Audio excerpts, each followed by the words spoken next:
क्योंकि मीडिया जनता की आवाज उठाने के लिए है, सरकार के टट्टे चाटने के लिए नहीं है। गलत बात कर दी तुमने यार। अरे रुकिए सरदार जी, इन्हीं ये ज्ञान हमने रूबी का लियाकत से लिया है यार, समझाओ सही। इन्हीं के बाद हिस्ट्री का प्रोफेसर आरबीआई का गवर्नर बना बैठा है। किस वजह से बैठा है? क्योंकि उसमें चाटुकारिता का गुण है। उठाती भाई पेट्रोल महंगा क्यों है? राम मंदिर आपको दे दिया है। सर डीजल महंगा क्यों है? ज्ञानवापी आपको देने वाले हैं। सर भुखमरी इंडेक्स में हमारे 55वां नंबर स्थान था और आज हम 111 पे पहुंच गए। चिंता ना करो, मथुरा काशी अभी बाकी है। जब भी हारती है कांग्रेस तो बीजेपी ईवीएम का रोना रोने लगती है। चलिए ठीक है जी, हम रोना रो रहे हैं, हमारा रोना आप बंद कर दो। हम कहते हैं ईवीएम गलत है, आप कहते हो सही है। और मोदी जी की लोकप्रियता इतनी ज़बरदस्त है कि वो 400 पार पहुंच जाएंगे। तो वो तो अगर ईवीएम नहीं भी होगी तो भी पहुंच जाएंगे। आप इस रोने को हमेशा के लिए बंद कर दो ना। इस बार का चुनाव आप बैलेट पेपर पे करा लो। इस बार भी अगर आप 400 पार हो गए, हमारा मुंह हमेशा के लिए बंद। सीधी सी बात। कह तो रहे हैं कि मोदी की गारंटी चलती है इस देश में, सिर्फ मोदी की गारंटी। हाँ जी, मोदी की गारंटी जी चलती है। मोदी जी की गारंटी चलती है। जब आप दूसरी पार्टी में हो, भ्रष्टाचार कर लेते हो और आप मोदी जी उनको अपनी पार्टी में शामिल कर लेते हैं, मोदी जी की गारंटी चल गई। फिर ईडी उनको छू नहीं सकती, हाथ नहीं लगाएगी। ये मोदी जी की गारंटी है। चाहे वो अजीत पवार हो, चाहे वो शुभेंदु अधिकारी हो, चाहे वो नारायण मिश्रा हो, नारायण राणे हो, या वो मुकुल वो राय हो पश्चिम बंगाल के, कोई भी हो, अजीत पवार हो। अगर आप उनकी पार्टी में शामिल हो गए तो मोदी जी की गारंटी पूरी चल जाएगी कि अब ये मेरी गारंटी, अब आपको कोई हाथ नहीं लगाएगा। जब तक आप विपक्ष में हो मेरी गारंटी नहीं चलेगी। आप मेरे सत्ता पक्ष में आ जाओ और मेरी गारंटी चालू है। ये मोदी जी की गारंटी होती है। और कैसी गारंटी है? मोदी जी तो ये भी तो कह रहे हैं कि विपक्ष बहुत कमजोर हो गया, उधर से इंडिया गठबंधन टूटता हुआ दिख रहा है। इंडिया गठबंधन टूटता हुआ दिख रहा है तो उनको लोग खुशी मनानी चाहिए। उन्हें क्या दिक्कत है? इंडिया गठबंधन टूट रहा है तो उन्हें क्या परेशानी है? कहाँ से कमजोर हो गया? आप कह रहे हो वो कमजोर हो गया, तो इन कमजोरों की डिमांड है ईवीएम बैन कर दो। आप तो मजबूत हो, आप इस बात को मान लो। हम तो लगातार महीनों से इस बात को उठा रहे हैं। सीधी सी बात है, आपकी हकीकत आपके सामने आ जाएगी। और रही बात इंडिया गठबंधन टूटने की, तो ऐसा कुछ है नहीं। देखा जाए तो एक तरफ तो ममता बनर्जी बगावत पुत्री हैं, जयंत चौधरी छोड़ गए, नीतीश कुमार भी छोड़ गए, उसमें क्या बोले? जयंत चौधरी जी ने छोड़ दिया, उन्होंने अपनी राजनीति हमेशा के लिए खत्म कर दी। उनको अच्छा खासा 11 सीट का ऑफर था यूपी में लड़ने के लिए। 11 सीट से आज वो सिमट के आ गए 4 सीट पे। उनके दादाजी को भारत रत्न मिल गया। लेकिन क्या वो भारत रत्न उन किसानों को मिलेगा जो किसान अपनी एमएसपी के लिए धरने पे बैठे थे? क्या उनको किसानों को फ़ायदा हुआ? और अभी भी आ रहे हैं, अभी फिर बैठेंगे, फिर आ रहे हैं किसान। क्या उस भारत रत्न से उनको फ़ायदा होगा? आपने एक परिवार को संतुष्ट कर दिया कि आपके दादाजी को मैं भारत रत्न दे रहा हूँ, आप मेरी पार्टी में आ जाइए। लेकिन असल में जो लाभार्थी थे उनके पास क्या लाभ पहुँचा इस चीज़ का? क्या किसानों को भारत रत्न उनके नेता को मिलने से किसानों की एमएसपी बढ़ जाएगी? क्या किसानों की आय दुगनी हो जाएगी? क्या किसानों के कर्जे माफ़ हो जाएंगे? क्या किसानों की आय दुगनी, जो इन्होंने वादा करा था कि मैं दुगनी कर दूंगा, वो हो गई है? आज भी हालत वही है। यूरिया उन्हें महंगा मिल रहा है, पोटाश उन्हें महंगा मिल रहा है, डीएपी उन्हें महंगा मिल रहा है। डीजल के पंप सेट्स उनके चलते थे, जो आज उस पर डीजल 97 रुपये लीटर है, 95 रुपये लीटर है। हर चीज़ उन्हें महंगी मिल रही है। लेकिन उनके हाथ में झुंझुना थमा दिया था 6000 रुपये का। बिजली के बिल भरने पड़ रहे हैं। बिल्कुल। फिर देखें आप उस चीज़ को, उस नज़रिए से भी तो देखें। खत्म कर ली उन्होंने अपनी राजनीति। जिस तरह से नीतीश कुमार जी को उन्होंने खत्म कर दिया, उसी तरह से जयंत तो चौधरी। ये भी कह रहे हैं 2034 तक भी मोदी जी आएंगे, 29 में भी मोदी जी आएंगे। देखिए, जो लोग कह रहे हैं, कौन लोग कहते हैं? जो उनके समर्थक हैं, जो उनके चमचे हैं। सीधी सी बात है, जो चाहते हैं कि आए और देश बंटा ढार हो, वही लोग कहते हैं। जो देश हित की बात सोचने वाले लोग हैं वो जानते हैं इस बात को कि इनका आना कितना खतरनाक है। प्रधानमंत्री मनमोहन सिंह जी जब आखिरी अपनी प्रेस कॉन्फ्रेंस करी थी, उन्होंने कहा था कि मोदी जी का इस देश का प्रधानमंत्री बनना देश के लिए भयानक त्रासदी साबित होगा। और हकीकत आज है, जब मनमोहन सिंह जी ने अपनी गद्दी छोड़ी थी, देश पर विदेशी कर्ज मात्र 55 लाख करोड़ रुपए था और आज वो बढ़ के 205 लाख करोड़ रुपए हो गया है।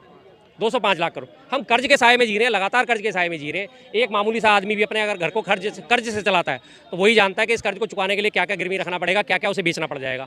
लेकिन जनता को ये बात नहीं समझाई जा रही और जनता समझने को तैयार नहीं हो रही। अगर जनता इस बात को आज समझ लेगी, उसे पता चल जाएगा कि हर उस व्यक्ति के ऊपर जो इस देश का नागरिक है 1.5 लाख रुपये से ऊपर का कर्जा है और ये चुकाएंगे कैसे? सरकार किस तरह से चुकाएगी? अभी पेट्रोल का मैं आपको उदाहरण देता हूँ। पेट्रोल लगातार 97 रुपये 100 रुपये 97 रुपये 100 रुपये चल रहा है और पेट्रोल कंपनियों में पिछले 7 महीने के अंदर 69,000 करोड़ रुपए का प्रॉफिट कमा लिया, लेकिन वो पेट्रोल सस्ता करने को तैयार नहीं है।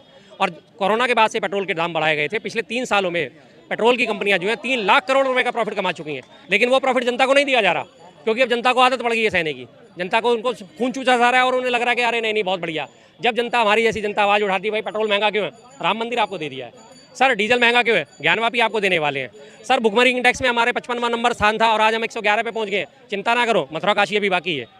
उसको उस चीज़ में उलझाया जाता है। हम बात करते हैं कुछ, वो बात करते हैं कुछ। इनके प्रवक्ताओं की भी आप हालत देख लीजिए। पीछे एक मैं न्यूज़ क्लिप देख रहा था, उसमें सुधांशु त्रिवेदी जी है। एक बच्चे ने सवाल उठाया कि सर हमारे हरियाणा में बेरोजगारी सबसे ज़्यादा है। उन्होंने कहा ठीक है, इसका जवाब मैं देता हूँ। आप ये बताइए कश्मीरी पंडितों का क्या दोष था? अंजना ओम कश्यप के शो पे वो चल रहा था, उन्होंने अरे भाई ये नौकरी पे पूछ रहा है, नहीं मैं वहाँ पे आ रहा हूँ।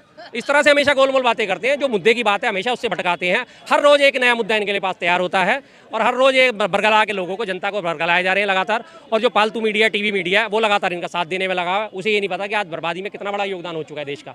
हालत ख़राब हो चुकी है, एक आदमी की हालत ख़राब है, किसान परेशान, नौजवान परेशान, छात्र परेशान, महिलाएं परेशान और हर तबका परेशान। पुराने फौजी परेशान, उनको पेंशन नहीं मिल रही और नए फौजी भर्ती होने के लिए उन्हें स्कीम रोक दी। 1.5 लाख फौजी अभी भी अपनी नियुक्ति का वो कर रहे हैं, जिन्होंने जंतर मंतर पे प्रदर्शन करा था। उसके बदले अग्निवीर भर्ती कर दिए गए हैं। अग्निवीर क्या सेवा करेंगे भाई देश की? 4 साल की उनकी नौकरी है। कब तक वो ट्रेंड हो गए, कब तक उन्हें चीज़ें समझ में आएंगी, तब तक उनके रिटायरमेंट का भी टाइम आ जाएगा। और जब वो रिटायरमेंट होकर बाहर निकलेंगे, उनके लिए सरकारी नौकरी के दरवाजे वैसे ही बंद हो चुके होंगे, ओवरेज हो चुके होंगे। हाँ, फिर अंकोर वाट मंदिर था कंबोडिया में, ठीक है जी, तो क्या वहाँ उस मंदिर से उस देश की अर्थव्यवस्था सुधर गई? नहीं सुधरी ना। मंदिर, मस्जिद, गुरुद्वारे, चर्च हमारी आस्था का विषय है। ये देश हित में नहीं होती ये सब चीज़ें। आस्था अपनी जगह है, देश हित अपनी जगह है, पेट अपनी जगह है, काम धंधा अपनी जगह है। हम सारी चीज़ों को क्लब करके नहीं रख सकते किसी भी किस्म से। आस्था के नाम पे हम सुबह उठते हैं, नहाते धोते हैं, अपना पूजा पाठ करते हैं, 10 मिनट, 15 मिनट, 20 मिनट, जिसकी जैसी हैसियत होती है वो पूजा करता है और निकल लेता है। अपने दुकान पे पहुंचता है, काम धंधा करा, धूप बत्ती जलाई और काम धंधे में वो लग लेता है। सीधी सी बात है, आस्था वहाँ खत्म हो गई। उसके बाद तो हमें काम ही करना है ना लगातार। तो फिर हम काम को देखेंगे, क्या हमारी आस्था पूरी होने से देश हित में हो रही है ये बात? मैं 24 घंटे राम का नाम लेने को तैयार हूँ, उससे हमारी सीमाएं सुरक्षित हो जाएंगी। अगर राम नाम से भी सीमा सुरक्षित होती तो हमारे को 17 लाख जो है, 17 लाख वो जो हमारा है बल संख्या है, जो हमारे सैनिक बल है 17 लाख का, जिसे काट के आज 15 लाख कर दिया गया। अगर वो 15 लाख को भी हटा दो और सबको, पूरे देश को बोल दो आप राम राम राम सुबह शाम करते रहो, सीमाएं सुरक्षित हो जाएंगी हमारी? नहीं होंगी ना। राफेल को ये लोग ले गए थे, राफेल पे नींबू मिर्ची का उन्होंने टांगा। अरे भाई, नींबू मिर्ची में अगर इतनी ताकत थी तो राफेल क्यों लेके आए? सारे बॉर्डर पे नींबू मिर्ची के पेड़ लगा दो। श्रद्धा का विषय है। तो वही तो श्रद्धा का विषय है। देश हित में नहीं जुड़ना चाहिए ना सर। राष्ट्र प्रेम सर्वोपरि है। आप राष्ट्र हित की बात करो, वो सर्वोपरि, उसके बाद सारी चीज़ें आती हैं। राष्ट्र धर्म सर्वोपरि धर्म है, उसके बाद हमारा धर्म आता है। मैं सीधी सी बात मानने वाला हूँ कि राष्ट्र धर्म मेरे लिए सबसे पहले है, उसके बाद माता पिता की आज्ञा मानना, माता पिता की सेवा करना मेरा दूसरा धर्म है, क्योंकि उन लोगों ने मुझे पैदा करा। उसके बाद गुरुओं का धर्म आता है, जिन्होंने मुझे शिक्षा दी। उस गुरु ने ही मुझे बताया कि गोविंद कौन है, भगवान कौन है। तो इसीलिए हमेशा कहा जाता है गुरु गोविंद दो खड़े काको लागू पाएं, बलिहारी गुरु आपने गोविंद दियो बताए। तो अगर आप हिसाब से देखें तो ये श्रद्धा और आस्था हमारी चौथे नंबर पे आती है। तो ठीक है, हमारी श्रद्धा और आस्था हमारी चौथे नंबर पे है, लेकिन राष्ट्र धर्म सर्वोपरि है। अगर हम राष्ट्र के बारे में नहीं सोचेंगे तो हम कहाँ टकेंगे? हमसे ही राष्ट्र बनता है, हम ही राष्ट्र का हिस्सा है, हम ही राष्ट्र है। हर एक आदमी खड़ा हुआ जो इस देश का नागरिक है वो राष्ट्र है। अगर वो देश के बारे में नहीं सोचेगा तो देश उसके बारे में कैसे सोचेगा? कोविड में काम हुआ, डिमोनेटाइजेशन हुआ, फॉरेन पॉलिसी पे काम हो रहा है, डिफेंस पे काम हो रहा है, खाते खुले हैं, 5 लाख का जो आयुष्मान योजना है, ठीक है, 4 करोड़ घर मिले हैं, राम मंदिर बनाया है, 370 हटी है, बहुत काम हो रहा है। इंफ्रास्ट्रक्चर, नितिन गडकरी की तो विपक्ष वाले भी तारीफ करते हैं भाई साहब, कोरोना में लाशों पर से कफन चुराया गया। ये बताओ, मुर्दे के सर से कफन छीनना कितनी अच्छी बात है? डिमोनेटाइजेशन में कईयों की शादियां टूटी हैं, कईयों के घर बर्बाद हुए हैं, कई छोटे व्यापारी मरे हैं। किसी की बर्बादी कितनी सही है? कितना जस्टिफिकेशन दोगे आप उसको? उसका जस्टिफिकेशन ये है भाई साहब, 140 करोड़ की जनता में अगर एकदम से नोटबंदी होगी, अगर स्कूल में हम जब पढ़ते थे, जब फ्लाइंग आती थी, छापा पड़ता था, तब बता के फ्लाइंग आएगी क्या भाई साहब? उसका कोई लॉजिक बनता है? नहीं ना। अगर डिमोनेटाइजेशन होगी तो वो बिना बताए ही होएगी, ठीक है। उसके टाइम पे कुछ ऐसे इंस्टेंसेस नहीं होंगे, ऐसा भी एक्सपेक्ट करना गलत है। कुछ ऐसे इंस्टेंसेस हो गया तो उनको हाईलाइट करना विपक्ष को, ठीक है, करे, बेशक करे, कोई दिक्कत नहीं, ठीक है। लेकिन ये है कि उस टाइम पे जो बेनिफिट होना था उतना नहीं हुआ, लेकिन डीमोनेटाइजेशन का फ़ायदा जरूर हुआ है। बैंकों के पास पैसा आया है, अर्थव्यवस्था मजबूत हुई है, ठीक है। मास्टर कार्ड ने अमेरिकन पार्लियामेंट में, जो सीनेट बोलते हैं उसको, उसमें कंप्लेंट करी है कि यूपीआई रुपे कार्ड को इतना बढ़ावा दिया जा रहा है। उन्होंने क्यों कंप्लेंट करी? कि इंडियन गवर्नमेंट रुपे कार्ड को बढ़ावा दे रही है, मास्टर कार्ड को लेवल प्लेइंग फील्ड ही मिल रहा है। इसका मतलब क्या हुआ कि भाई इंडियन गवर्नमेंट इंडियन प्रोडक्ट को बढ़ावा दे रही है। क्या बोलेंगे, इतनी तरक्की हो गई? अरे भाई साहब देखो, सुनो, जो अच्छा हुआ है उसको बुरा कोई नहीं कह रहा, लेकिन आप ये देखो कॉन्सिक्वेंसेस किस चीज़ के कितने हैं, प्लस और माइनस कितना हुआ। आपने एक चीज़ खरीदी, उसका प्रॉफिट आपको कितना हुआ और कितना उसका लॉस हुआ। 500 का नोट अब सबसे बड़ा नोट है, पहले 1000 का था, अब 500 का है। 2000 क्यों बंद किया? तो बंद कर दिया ना भाई। 2000 का अगर बंद ना करते तो वो गलत था। जब सुनो, जब अगर 1000 के शुरू ही क्यों? नहीं, हाँ लाना गलत, सुनो, हाँ लाना गलत था, लेकिन अगर वो 1000 और 500 का बंद करे बगैर लाते तो वो गलत था, क्योंकि 1000-500 का बंद कर दिया था तो इसलिए लाना पड़ा, और बाद में बंद करना भी जरूरी था। क्या बोलेंगे? इससे आतंकवाद खत्म होगा, इससे काला धन निकल के वापस आ जाएगा। और उस वक्त करीब 18 लाख करोड़ रुपए के जो नोट जो है प्रचलन में थे, जिनको वापस मंगाया गया, उसमें से 99.98% लगभग 98.7% सॉरी थोड़ा सा आंकड़ा गलत, 98.7% नोट जो है वापस सर्कुलेशन में आ गए। बचे कितने थे? मात्र 1.3% नोट। अगर वो सारे के सारे नोट वापस आ गए तो इसका मतलब काला धन कोई नहीं था, लोगों ने बैंकों में जमा कर दिए। और उसके बाद इस बात का दावा ठोका गया था अब इससे आतंकवाद की कमर टूट जाएगी और अब आतंकवादी हमले होने बंद हो जाएंगे।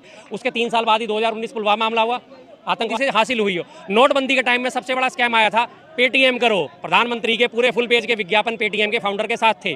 आज वही पेटीएम जो है आरबीआई के आरोपों का सामना कर रहा है। पेटीएम बैंक फेल हो चुका। किस चीज़ का फायदा मिला भाई हमें? फिर लोगों को लाइनों में लगा के लगातार मरवा दिया। लोगों को लाइनों में खड़े लोग परेशान हो गए।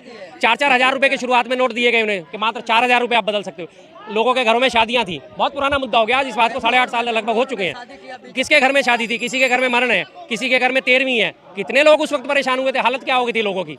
क्या बुरी हालत हो गई थी। लेकिन फिर भी लोगों ने ये बात को सोचा कि शायद ये फैसला देश हित में लिया गया हो तो चलो हम इसको सहन कर लेते हैं। लेकिन उसका एक भी रिजल्ट किसी भी अर्थशास्त्री ने बताया कि हाँ ये चीज़ सही थी।